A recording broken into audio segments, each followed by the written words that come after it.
Il était une fois une jeune fille qui s'appelait Jaïda.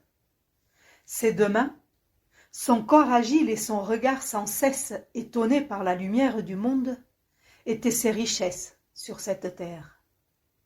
Elle vivait dans une cabane de branches au bord d'un ruisseau, se nourrissait de l'eau que lui donnait la source et des fruits que lui donnaient les arbres. Elle était très pauvre, mais ne s'en plaignait jamais. Elle se disait que c'était tout simplement la vie. Ce qu'elle ne savait pas, c'est qu'un vieux démon lui vouait une grande haine et s'acharnait à faire échouer tous ses projets, à troubler ses moindres bonheurs, à briser tout ce qui lui était destiné pour qu'elle n'ait rien et qu'elle en meure. Un matin, alors que Jaïda faisait sa cueillette d'herbes pour sa soupe du jour, elle découvre dans un buisson une ruche sauvage abandonnée par ses abeilles. Elle s'agenouille devant elle et voit qu'elle était emplie de miel tiédi par le soleil. Elle décide de le recueillir. Bénissant le ciel, elle se dit « J'irai vendre cette belle récolte au marché de la ville, et avec l'argent que je gagnerai, je traverserai l'hiver sans peine ni souci. » Elle court chez elle, prend une cruche, revient au buisson et la remplit de miel. Alors, le vieux démon qui veillait à sa perte sent se ranimer sa méchanceté quelque peu endormie. Lorsque Jaïda s'en retournait, après la récolte, il ricane 3 fois, esquisse autour d'elle un pas de danse invisible, attrape une branche et agitant cette arme de fortune lorsque la jeune fille passait, il brise la cruche qu'elle portait sur son épaule. Aussitôt, le miel se répand dans l'herbe poussiéreuse. Content de lui, ce vieux démon se met à rire silencieusement, se tenant la bedaine et se tapant sur les cuisses, tandis que Jaïda soupirait et pensait « Qu'est-ce que je suis maladroite ! Oh, allons bon, ce miel perdu nourrira quelques bêtes. Pour moi, fasse Dieu que demain soit meilleur qu'aujourd'hui. » Et elle s'en va, légère, les mains vides. Elle arrivait près de sa cabane quand tout à coup, elle s'arrête sur ses gardes. Un cavalier venait entre les arbres, au grand galop. À quelques pas d'elle, il lève son fouet, le fait tournoyer, traverse le feuillage d'un mûrier, fait claquer sa lanière sur la croupe de sa bête et passe devant Jaïda sans même la voir.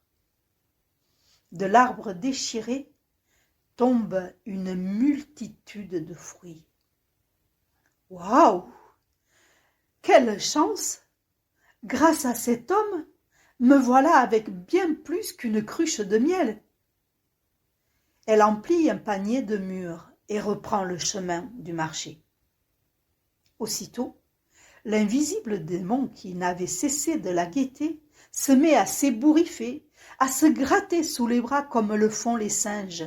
Puis, se changeant en baudet, il s'en va, braire auprès de Jaïda. Elle le caresse entre les 2 oreilles.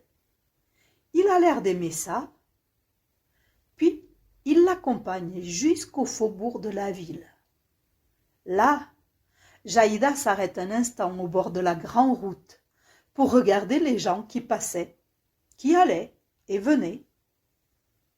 Pendant ce temps, cet hypocrite baudet, la voyant ainsi occupée, fonce sur le panier plein de mûres et d'un grand coup de museau, il fait se répandre la provision.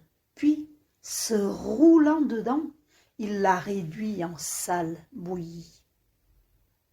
Jaïda se dit « Tant pis, on ne peut pas tout avoir. J'ai l'affection des ânes, un vieux crouton de pain m'attend à la maison. Mes malheurs pourraient être bien pires. » À ce moment-là, vient à passer la reine du pays, dans son carrosse bleu décoré de roses peintes.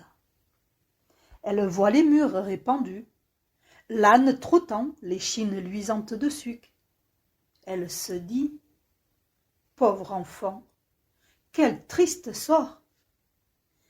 Elle ordonne à son cocher de s'arrêter et invite Jaïda à monter auprès d'elle.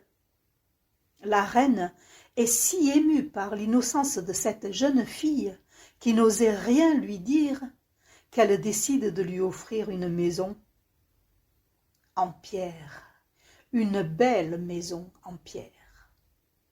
Jaïda s'y installe et bien vite, elle devient une heureuse marchande.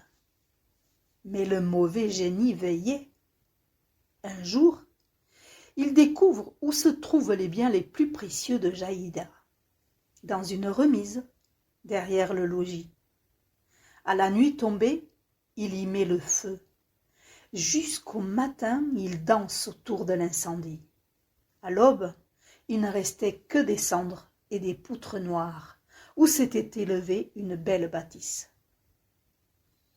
Constatant ce désastre, Jaïda se dit que, décidément, elle n'est pas faite pour être riche. Elle va s'asseoir sur une pierre chaude.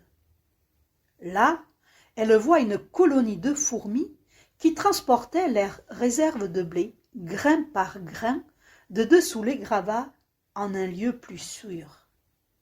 Pour les aider, Jaïda soulève un caillou qui encombrait leur route et se voit aussitôt éclaboussée d'eau fraîche.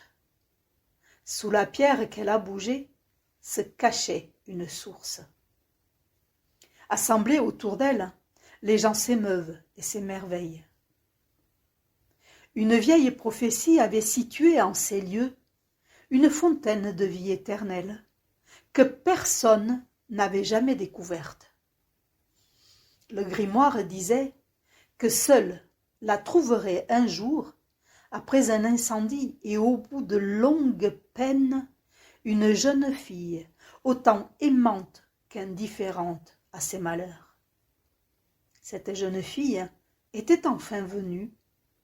En son honneur, on organise une grande fête. Depuis ce temps-là, le démon n'a plus aucun pouvoir sur elle, et Jaïda est devenue la gardienne de cette source, la plus secrète et la plus désirable du monde.